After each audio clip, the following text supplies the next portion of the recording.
স্পেনের উত্তরাঞ্চলীয় অ্যারাগন প্রদেশ এখন নরককুণ্ড। ওরেস এবং উনকাস্তিলোর বিস্তীর্ণ পাহাড়ি অঞ্চল জুড়ে জ্বলছে আগুন। বুধবার থেকে শুরু হওয়া এই দাবানল ইতোমধ্যে 12,000 হেক্টরেরও বেশি ভূমি গ্রাস করেছে। আগুন লোকালয়ের দিকে ধেয়ে আসায় 5টি গ্রামের অন্তত 1,000 বাসিন্দাকে জরুরি ভিত্তিতে সরিয়ে নেওয়া হয়েছে। আগুন নিয়ন্ত্রণে কাজ করছে সামরিক জরুরি ইউনিটের শত শত সদস্য এবং 30টিরও বেশি বিশেষ বিমান। মাদ্রিদের উত্তর দিকে লোজুয়েলা এলাকাতেও প্রায় 700 হেক্টর বনভূমি পুড়ে গেছে। আগুন লাগানোর সন্দেহে সেখান থেকে একজনকে গ্রেপ্তার করেছে পুলিশ। বিজ্ঞানীদের মতে বসন্তের রেকর্ড বৃষ্টিপাতের কারণে এবার স্পেনে উদ্ভিদের অতিবৃদ্ধি ঘটেছিল, যা গ্রীষ্মের তীব্র তাপে শুকিয়ে গিয়ে এখন বিধ্বংসী জ্বালানি হিসেবে কাজ করছে। আমাদের বাড়িঘর আর মানুষগুলোকে কোনো মতে বাঁচানো গেছে, এছাড়া বাকি সব পুড়ে ছাই হয়ে গেছে। পাহাড়ি এলাকায় সবকিছুতে আগুন জ্বলছে। আমাদের সুন্দর প্রকৃতিটা কি অবস্থা হয়েছে আমরা কিছুই জানি না। সবকিছু চোখের সামনে পুড়ে যেতে দেখে এক চরম অসহায়ত্ব গ্রাস করেছে আমাদের। আমরা সর্বোচ্চ চেষ্টা করছি, কিন্তু আগুন আমাদের নিয়ন্ত্রণে আসছে না। যখনই ভাবি পরিস্থিতি কিছুটা নিয়ন্ত্রণে এলো, তখনই বাতাস এসে সবকিছু উলটপালট করে দেয়। দাবানলের এই তীব্র আঁচে পুড়ছে জার্মানিও।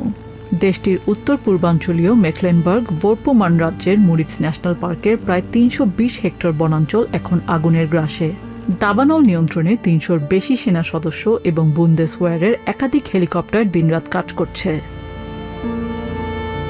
তবে পরিস্থিতি আরও বিপজ্জনক হয়ে উঠেছে, কারণ এলাকাটি একসময় পূর্ব জার্মানির সামরিক প্রশিক্ষণ কেন্দ্র ছিল।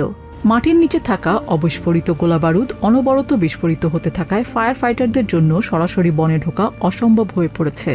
দমকা বাতাসের কারণে আগুন দ্রুত ছড়াতে থাকায় গ্রানজিন নামের একটি পৌরসভার বাসিন্দাদের নিরাপদ আশ্রয়ে সরিয়ে নেওয়া হয়েছে।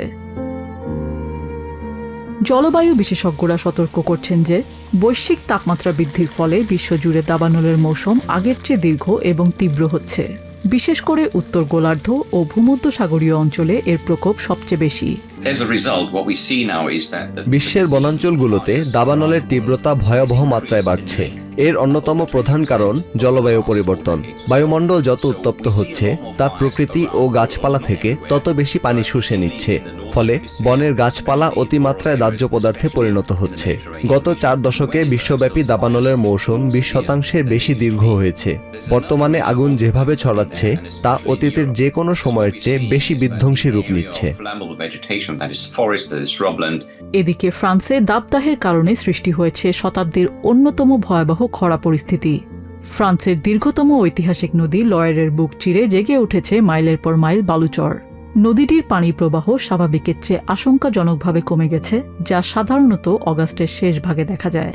এই পরিস্থিতিকে ব্যতিক্রমী খরা হিসেবে আখ্যা দিয়েছে দেশটির পরিবেশ মন্ত্রণালয়।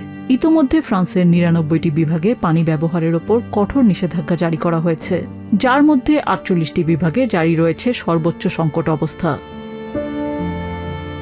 নিজিয়া জামি, TBN24 নিউজ ডেস্ক।